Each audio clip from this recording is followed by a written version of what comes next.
What's going on, SWILL gang? Welcome back for another hero spotlight. And yes, my friends, we are talking about the Green Lantern guy.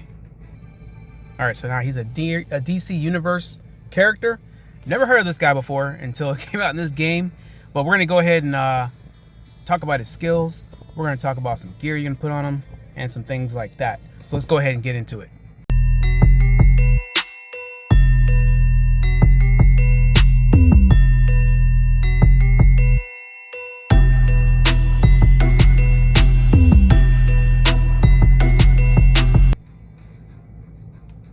All right, so let's go ahead and go over skills first. I think that makes more sense. Now, we're not making these videos because I'm trying to insult your guys' intelligence so you guys can't read, but a lot of you guys don't read, like myself included. But by me reading this out like this loud, then I understand the characters and what I have inside of my arsenal. All right, so his first skill is called Slugger Stomp. This is ultimate. Conjures a giant shoe to literally squash an enemy like a bug, dealing superpower damage equal to 300% of his attack. Now, the shoe is huge. It looks really good. I wish I could show it to you guys, but it's not possible. If the target has more than 50% HP, Guy deals a critical hit. All right, so level 2, if the enemy is infected with interface, Guy's attack automatically becomes a critical hit, regardless of the target's hit points. If the attack defeats the target, your timer will reset. You will regain 1 ultimate point, and Guy will immediately perform a Baltimore chop. And that unlocks at level 6. All right, so level 3, his attack now deals superpower damage equal to 350%. All right, so interference. What did I say? Did I say interface? No, I meant interference. All right, when Slugger Stomp is used, this character will be targeted. Only one character can be affected at a time. Interference is automatically removed once another character is inflicted with interference, or once the enemy is hit with Slugger Stomp. Okay, Slugger Stomp looks really good, guys. It looks really good. All right, so he's only had 4 skills, but his second skill is called Emerald Knuckle.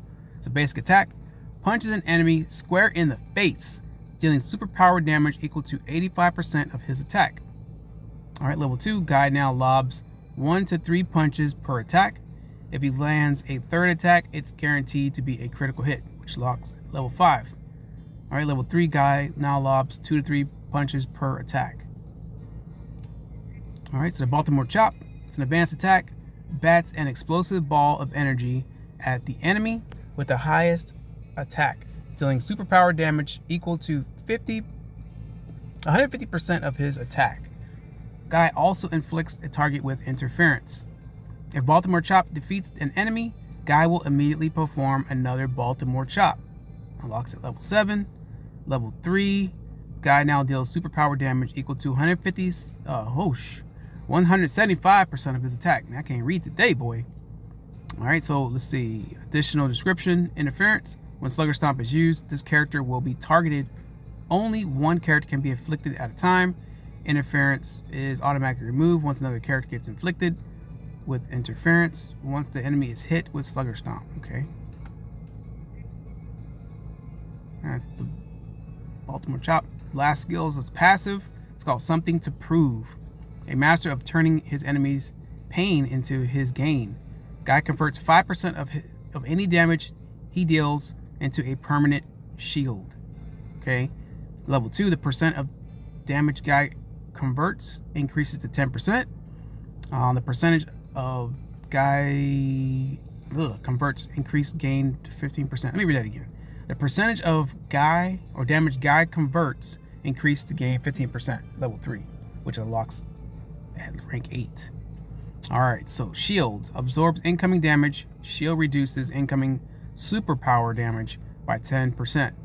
All right, so we're gonna talk about his gear. Now, to make sense with the gear, we have to look at his skills, okay? Now, if you look at a lot of things that are on his skills, you see the word crit, okay? So that's going to already tell you what you probably should be putting on this guy for the most part when it comes to his gear. All right, so we have crit set on him for the most part. Now, I need to get some more pieces for him, and I'm probably just going to take it off somebody else and put it on him. But for the most part, you want to make sure you guys get a crit set or an attack set. I actually meant to say crit set, guys. But this is the crit set right here. I'm going to take it off some other characters and give it to him. Now, you can put attack if that's what you have, but you want to make sure you get some crit on here because I had to show you guys the crit. All right. If you have it 2 pieces, it's going to give you crit 5%. If you have 4 pieces, it's going to give you 10%. So I think that's going to make it that much better for Guy. And I was looking at my other characters, and I just noticed that I do have some crit sets on the other characters.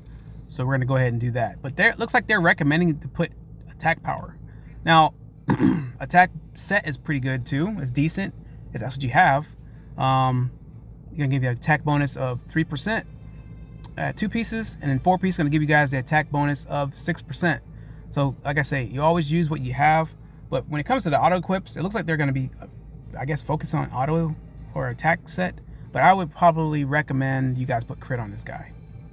Now, of course, you're going to rank this guy up as much as you can. Got mine at 4 stars, but I'm going to be working on some extra things, probably reset some other heroes that I'm not going to be using that much, and putting some in him. Okay, do some investment in this guy. All right, of course, if you want to do that, you got to make sure you have the right amount of elite fragments. You can always auto select that. It'll pick it for you.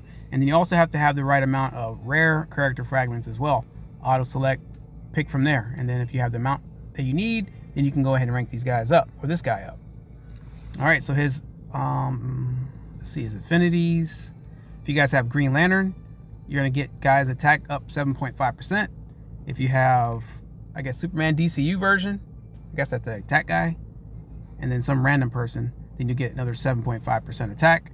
And if you have the regular Green Lantern, you got Green Lantern John, okay, and then you have Green Lantern Hal, okay, that's going to give you 10% attack, which is fantastic.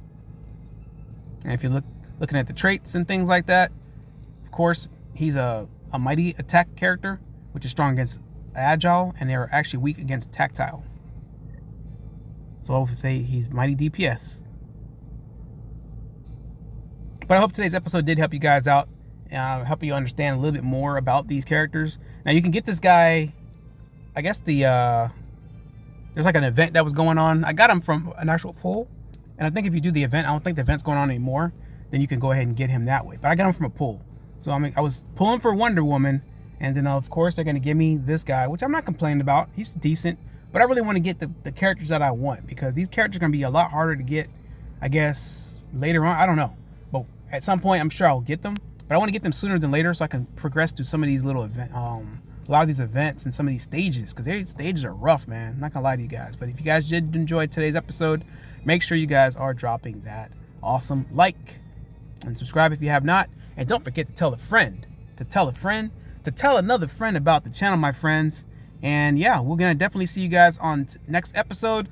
If I miss anything, please don't hesitate to let me know in the comments below. Hope this guy does see you guys well, and I will see you guys next time.